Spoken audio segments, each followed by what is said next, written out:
क्या आपको पता है, जब कोई हाथी मर जाता है तो समूह के दूसरे हाथी उसके साथ क्या करते हैं? मरे हुए हाथी के साथ कैसा सलूक किया जाता है? यह पूरी प्रक्रिया जानकर आपकी आंखों से आंसू निकल आएंगे।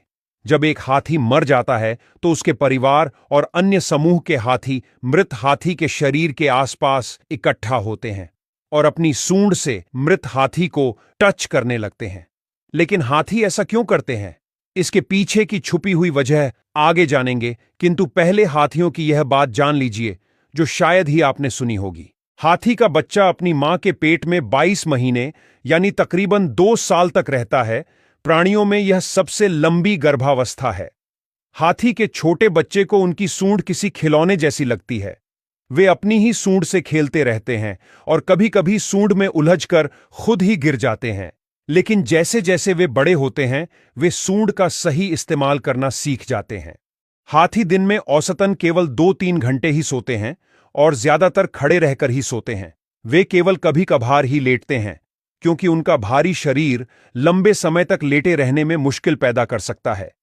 ज्यादातर हाथियों के समूह का नेतृत्व मादा हाथी करती है। सबसे वृद्ध और अनुभवी मादा हाथी झुंड का नेतृत्व करके समूह को भोजन, पानी और सुरक्षा के लिए मार्गदर्शन करती है। क्या आप जानते हैं, हाथियों की याददाश्त बहुत तेज होती है। हाथी वर्षों बाद भी उन स्थानों, व्यक्तियों और अन्य हाथियों को याद रख सकते हैं जिनसे उनका कोई संपर्क रहा हो। कभी-कभी हाथी ने बचपन में अपने मालिक को युवानी में देखा होता है और कई सालों बाद अगर वह मालिक थोड़ा बूढ़ा भी हो जाता है तो भी हाथी उन्हें पहचान लेता है। अब बात करते हैं हाथियों की ऐसी ताकत के बारे में जिसके बारे में आपने कभी नहीं सुना होगा। यह बात आपको पसंद आए तो पेज को फॉलो जरूर कर लेना। हाथी अपने गले के नीचे मौजूद वोकल कॉर्ड्स का उपयोग करके एक इंफ्रासाउंड उत्पन्न करते हैं। इंफ्रासाउंड एक ऐसी आवाज होती है कि इंसानी कान इसे सुन नहीं सकते, क्योंकि इसकी आवृत्ति 5 से 20 हर्ट्ज से कम होती है और इंसान कोई आवाज तभी सुन सकता है जब उसकी आवृत्ति 20 से 30 हर्ट्ज होती है। यानी हाथी इस तरह की आवाज उत्पन्न करते हैं जो 5 से 20 हर्ट्ज की रेंज में होती है और यह ध्वनि हवा के साथ साथ जमीन के माध्यम से भी यात्रा कर सकती है। हाथी के पैरों में विशेष संरचनाएं होती हैं जो जमीन से आवाज के कंपन को पकड़ सकती हैं और उन्हें मस्तिष्क तक पहुंचा सकती हैं। यह क्षमता के जरिए हाथी इंफ्रासाउंड ध्वनि को महसूस कर सकते हैं।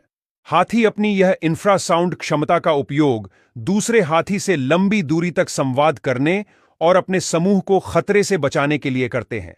दूसरी ओर, मादा हाथी इंफ्रासाउंड का उपयोग करके अपने प्रजनन काल के दौरान नर हाथियों को बुलाती हैं। नर हाथी कई किलोमीटर दूर से इस संकेत को महसूस कर लेते हैं और मादा हाथी के पास पहुंच जाते हैं। सोचिए, कुदरत का कैसा करिश्मा है।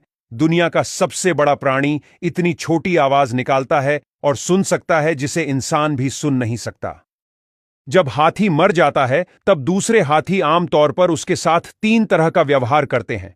पहला व्यवहार, हाथी मृतक के शरीर के आसपास इकट्ठा होते हैं और कई घंटों या दिनों तक शव के पास रहते हैं और सूंड से धीरे धीरे छूते हैं, जैसे कि वे उस हाथी को याद कर रहे होते हैं।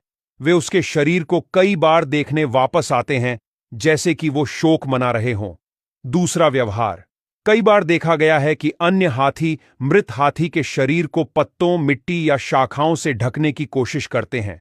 यह व्यवहार कुछ हद तक इंसानों की अंतिम संस्कार की प्रक्रिया की तरह प्रतीत होता है। और तीसरा व्यवहार, हाथी विशेष रूप से मरे हुए हाथी की हड्डियों के प्रति आकर्षित होते हैं। अगर वे किसी मृत हाथी की हड्डियां पाते हैं तो वे अक्सर उन्हें उठाते हैं और अपनी सूंड से हड्डियों को सहलाते हैं, जैसे कि वह हड्डियों से जुड़ी स्मृतियों को महसूस कर रहे हैं।